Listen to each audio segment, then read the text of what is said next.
Dan kita bawakan seorang narasumber di studio Jubilee Emas TV pada pagi ini. Kita siapa saja ya? Betul.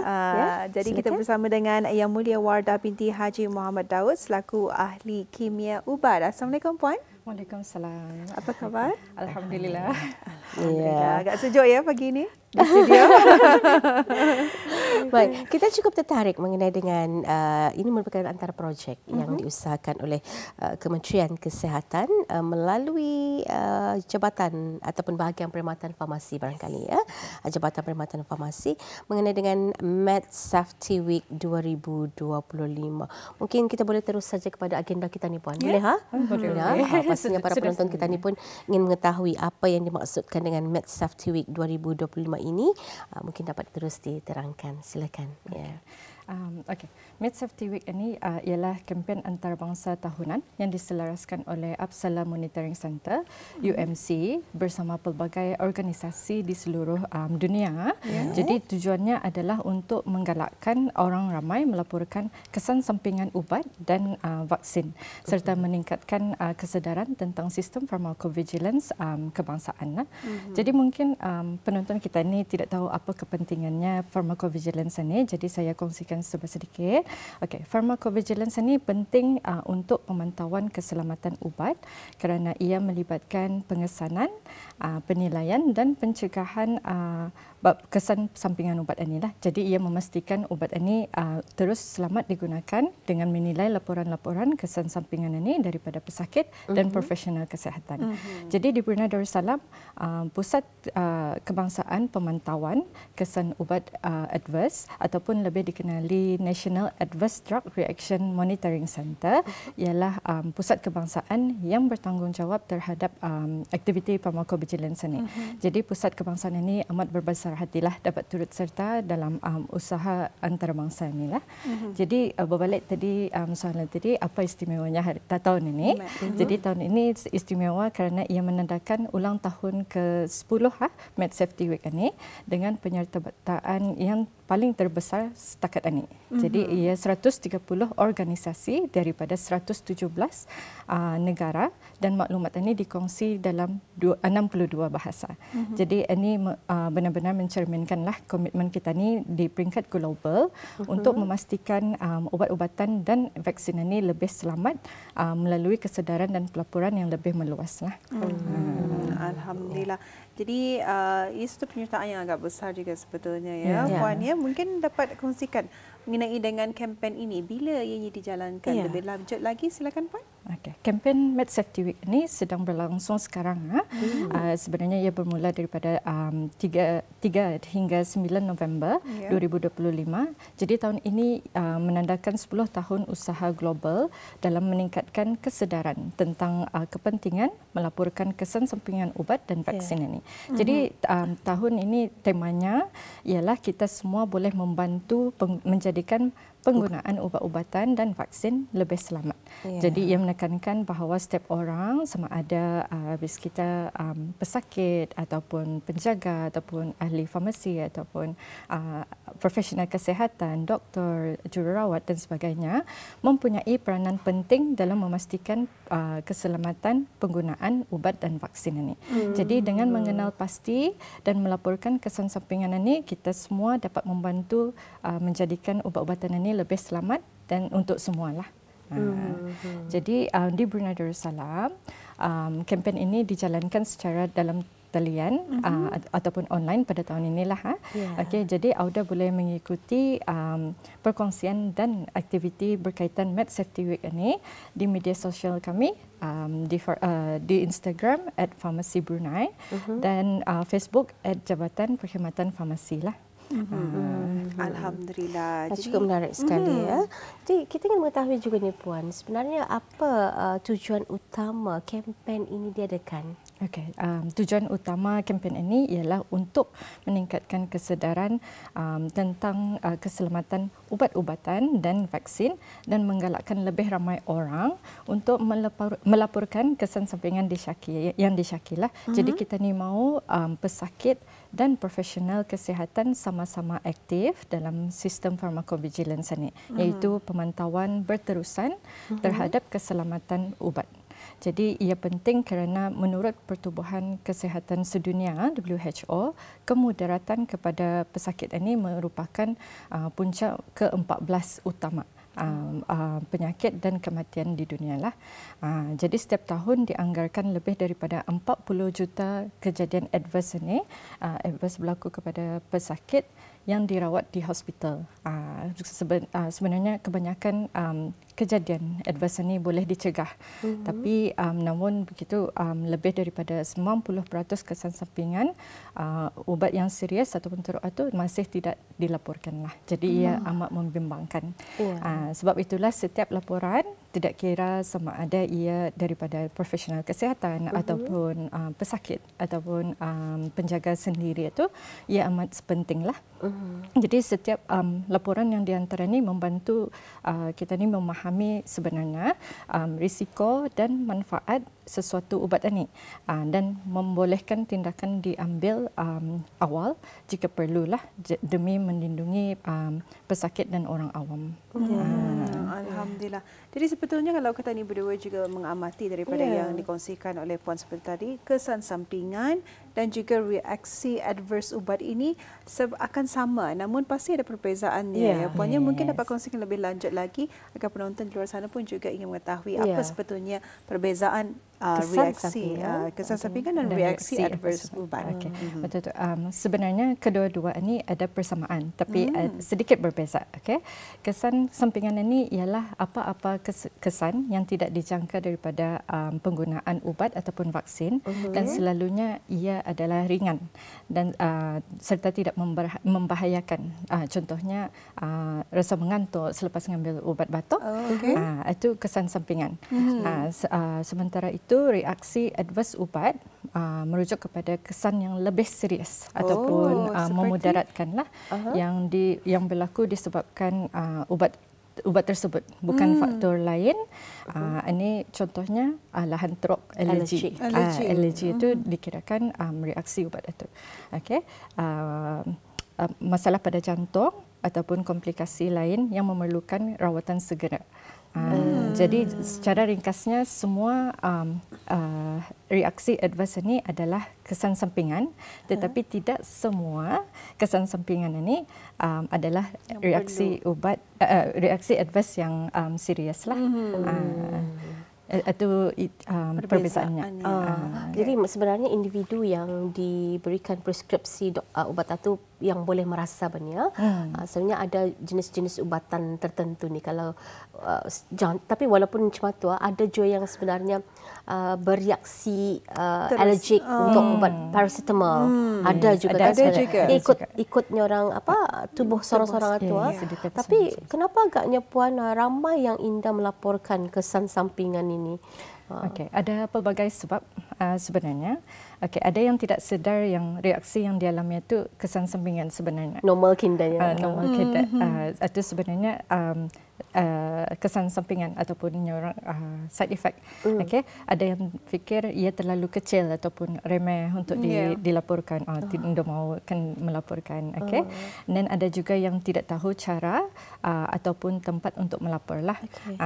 Dan mustahil juga ada yang terlepas pandang untuk melaporkanlah. Mungkin baginya terlalu remehlah untuk dilaporkan. Jadi disebabkan itulah kempen MedSafety ini diwujudkan pada tahun 2016 untuk memberi kesedaran kepada orang ramai tentang mengapa, bagaimana dan di mana untuk melaporkan kesan sampingan ini. Alhamdulillah. Jadi sebetulnya kalau kita ni melihat juga pada pesakit-pesakit, mungkin untuk kesan sampingan ini agak kurang mereka faham ataupun ketahui sebetulnya. Jadi alhamdulillah dengan cara sebegini sebetulnya dapat memberikan pengetahuan yang lebih meluas lagi kepada kita dan juga pesakit-pesakit di luar sana. Dan untuk mengetahui sebetulnya jadi mengapa sebetulnya isu untuk kurang melaporkan ini sebetulnya dianggap membimbangkan ya, Puan? Apabila kesan sampingan ini tidak dilaporkan, ia amat membimbangkanlah. Ini kerana pihak berkuasa kesihatan mungkin tidak dapat mengesan awal lah isu keselamatan berkaitan dengan penggunaan ubat-ubatan dan vaksin yang serius ini. kajian menunjukkan hanya sekitar 5 hingga 10% daripada semua kesan sampingan yang telah disyaki ini yang telah dilaporkanlah. Jadi sedikit kan peratus itu 5 ke 10 sahaja. 10%. Jika laporan tidak dibuat, ubat yang mungkin berisiko tinggi ini boleh terus digunakan tanpa disedari bahayanya. Itu pentingnya untuk itu kita yang melapor. Yes. And then ini boleh sebenarnya menjejaskan keselamatan pesakit, kesihatan awam dan usaha kita ni untuk membangunkan ubat yang lebih selamat lah. Tapi ini juga kita nak mengetahui ni Puan, bentuk laporan kesan sampingan bagaimana yang ingin dilaporkan. Adakah orang kalau ubat batuk memang tak kesannya ataupun ubat selesma memang tak kesannya tu tidur itu memang kesan sampingan yang sepatutnya.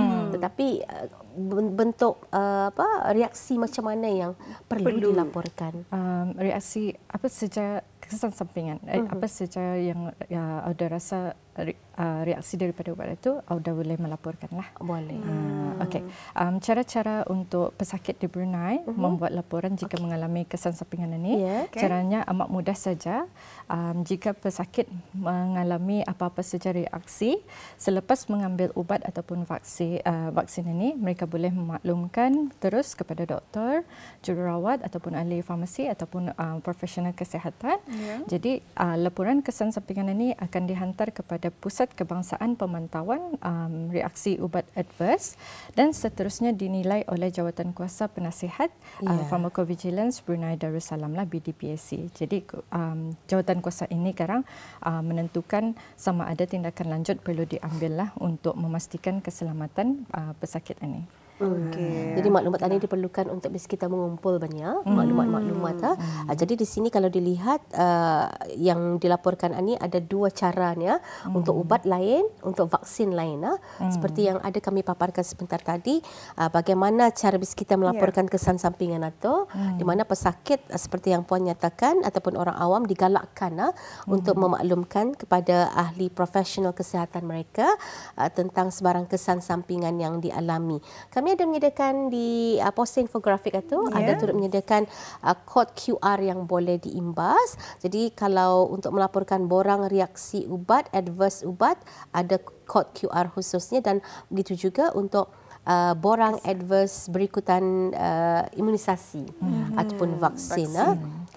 Orang awam hanya perlu melaporkan kesan sampingan itu kepada profesional kesihatan sajalah. Jadi yang profesional kesihatan ini yang akan melaporkan kepada pusat Adverse, National Adverse Drug Reaction Monitoring Center ni lah. Jadi asalkan kita melaporkan saja, insyaAllah laporan itu akan disampaikan. Okey, jadi sokongan sebetulnya perlu ada untuk memastikan agar orang data-data ini diperolehi. Jadi bagaimana sebetulnya orang awam dapat menyokong untuk kempen MedSafety Week ini, Puan? Okey, di Brunei Darussalam walaupun kempen pada tahun ini dijalankan secara dalam talian ataupun online, orang awam masih boleh turut menyokong kempen inilah dengan pelbagai cara. Okey, Auda boleh mengikuti perkongsian dan aktiviti berkaitan MedSafety Week di media sosial Instagram @farmacy_Brunei dan Facebook Jabatan Perkhidmatan Farmasi. Auda juga boleh menyebarkan maklumat kempen ini dengan menggunakan tanda pagar #MedSafetyWeek. Okey, Auda juga boleh berkongsi bahan kempen seperti poster, video ataupun infografik untuk meningkatkan kesedaran dalam komuniti kita ni lah. Dan yang penting, Auda juga digalakkan untuk melaporkan kesan sampingan, sebarang kesan sampingan yang dialami itu kepada profesional kesihatan Auda lah. Dan selain itu, Auda boleh berbincang dengan ahli farmasi ataupun doktor Auda tentang ubat yang diambil. Jadi ini sebenarnya salah satu langkah penting ke arah penggunaan ubat yang lebih selamat. Jadi semua usaha ni sebenarnya membantu memperkuatkan lagi sistem pharmacovigilance kita ni lah, menjadikan ubat lebih selamat untuk semua. Jadi dalam hal ini beberapa perkara seperti yang dinyatakan oleh Puan sebentar tadi, bis kita perlu memerhatikan sendiri ya, berwaspada.